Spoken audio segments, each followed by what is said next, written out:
Je viens de finir mon cours avec mon élève en allemand et aujourd'hui on a fait un cours qui était assez intense pour elle. On travaille en ce moment à poser les bases, un socle très solide avant d'aller vers des choses plus compliquées. Et donc aujourd'hui on a vu l'utilisation de la négation, nicht et kein. Et donc jusqu'ici on a vu deux temps, le présent, on a vu le futur un petit peu et on a vu le perfect, le passé composé en gros. Et donc, je lui ai posé une question, et en fait, il s'est avéré que c'était un exemple qu'elle a trouvé difficile. Et donc, on a pris le temps, pris du recul, et on a écrit sur papier, et on a mis en place une petite recette pour avoir notre millefeuille en allemand.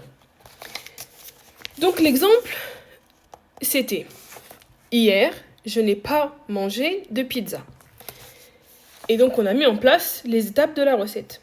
Première question à se poser, est-ce qu'il y a un autre mot que le sujet au début de la phrase? Dans notre cas, le premier mot c'est hier. Hier en allemand c'est gestern.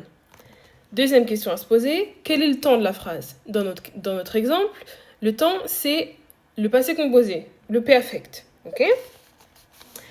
Qu'est-ce qui est toujours en position 2? C'est la question suivante à se poser. Qu'est-ce qui est toujours en position 2? C'est le verbe. Le verbe est toujours en position 2.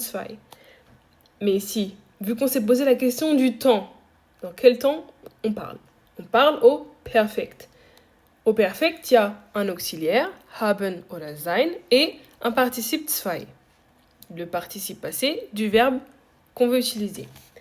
Donc, dans notre cas, le verbe qui est en position 2, ça va être l'auxiliaire, haben oder sein. Ici, j'ai pas mangé, on utilise haben.